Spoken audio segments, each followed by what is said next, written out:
ચાલો સમાચારોમાં આ તરફ આપણે આગળ વાત કરીએ વલસાડની તો વલસાડના તિથલમાં એક અજીબો ગરીબો એક કિસ્સો સામે આવ્યો છે જેમાં જણાવી દઈએ કે વલસાડના તિથલમાં રોડ પર આવેલા એક બિલ્ડિંગના ચોથા માળે એક પરિવાર ફસાઈ ગયો હતો। બાલ શાંતિ એપાર્ટમેન્ટના ચોથા માળે રહેતા પરિવારના સભ્યો બાલ્કનીમાં ઊભા હતા અને એ દરમિયાન જો દરવાજો અંદરથી ઓટો લોક થઈ ગયો હતો અને આથી તેઓ બાલ્કનીમાં જો ફસાઈ ગયા હતા। આ અંગે બિલ્ડિંગના રહીશોએ ફાયર બ્રિગેડને જાણ કરતા ફાયરની ટીમ તાત્કાલિક સ્થળ પર પહોંચી હતી અને ત્યારબાદ ફાયરના એક જવાને પોતાના જીવનને જોખમમાં મૂકી અને દોરડા વડે બિલ્ડિંગના ચોથા માળે પહોંચ્યો હતો અને ત્યારબાદ દરવાજો ખોલી અને ફાયરની ટીમે ફસાયેલા પરિવારનું રેસ્ક્યુ કર્યું હતું।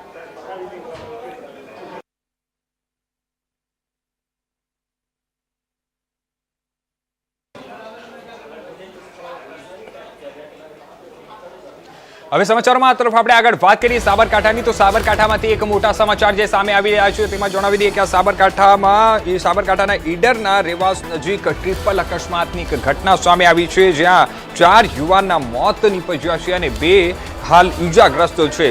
ત્રણના ઘટના સ્થળે જ મોત અને એકનું સારવાર દરમિયાન મોત નીપજ્યા હોવાની અત્યારે હાલ માહિતી મળી રહી છે અને તેમાં પણ જણાવી દઈએ કે આ રેવાસ પાસેની સમાજવાડી પાસે આ ઇકો કાર રિક્ષા અને બુલેટ વચ્ચે અકસ્માત સર્જાયો હતો। તે અકસ્માતમાં 4 યુવાનોના મોત નીપજ્યા હોવાની અત્યારે માહિતી મળી રહી છે અને એમાં ઈડરના ભોઈવાડાના રિક્ષા ચાલક સહિત 4 યુવાનના મોત નીપજ્યા છે।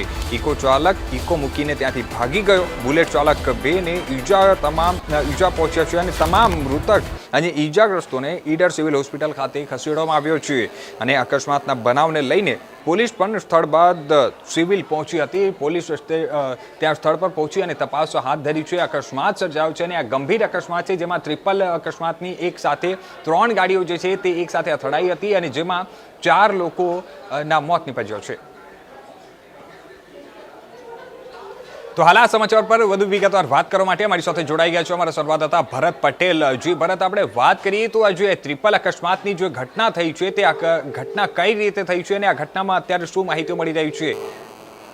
જે ચોક્કસથી વાત કરીએ સાબરકાંઠાના ઈડર તાલુકાની વાત કરીએ તો ઈડરથી ભિલોડા જે હાઈવે પર અકસ્માત સર્જાયો હતો તો ગત રાત્રે જે અકસ્માતમાં કહી શકાય 3 વાહનો વચ્ચે અકસ્માત સર્જાયો હતો। બાઇક, રિક્ષા અને ઇકો કાર વચ્ચે અકસ્માત સર્જાયો હતો તો કહી શકાય તે ઇકો જે હતી તે રિક્ષા ચાલકને ટક્કર મારતા રિક્ષામાં જે સવાર હતા તેમાંથી 4 લોકોના જે કહી શકાય કે ઘટના સ્થળે જ મોત નીપજ્યા હતા। પણ સ્થાનિક લોકો દ્વારા પોલીસને જાણ કરવામાં આવી છે ને 108 દ્વારા કહી શકાય કે જે 2 લોકો હતા તેમને સારવાર માટે નજીકની સિવિલ હોસ્પિટલ ઈડર ખાતે ખસેડવામાં આવ્યા હતા। કહી શકાય કે જે રોડ રસ્તાની જે કામગીરી છે ધીમી ગતિએ ચાલતી હોવાના કારણે અકસ્માત વારંવાર સર્જાતા હોય અને આવા રોડની કામગીરીને લઈને કહી શકાય કે સ્થાનિક લોકોને રોષ જોવા મળ્યો હતો અને આવા વાહન ચાલકોને મોતને ભેટવું પડતું હોય છે। જી ભરત, આપણે વાત કરીએ કે જે ઈજાગ્રસ્તો છે ઈજાગ્રસ્તોની અત્યારે શું હાલત છે અને એ લોકોનો અત્યારે સ્થિતિ કેવી છે? જે કહી શકાય જે ઈજાગ્રસ્તો છે તેમને અત્યારે હાલ તો 2 લોકોને તો સારવાર હેઠળ છે, સારવાર અપાઈ રહ્યા છે તો અન્ય જે 4 લોકો હતા તેમના કહી શકાય એમાં 3 લોકોના તો ઘટના સ્થળે મોત થયા હતા તો અન્ય એક જણને જે સિવિલ હોસ્પિટલ ખસેડવામાં આવ્યો હતો તે દરમિયાન સારવાર દરમિયાન મોત થયું હતું। જી ધન્યવાદ અમારી સાથે જોડાવા માટે અને આ તમામ માહિતી આપવા માટે।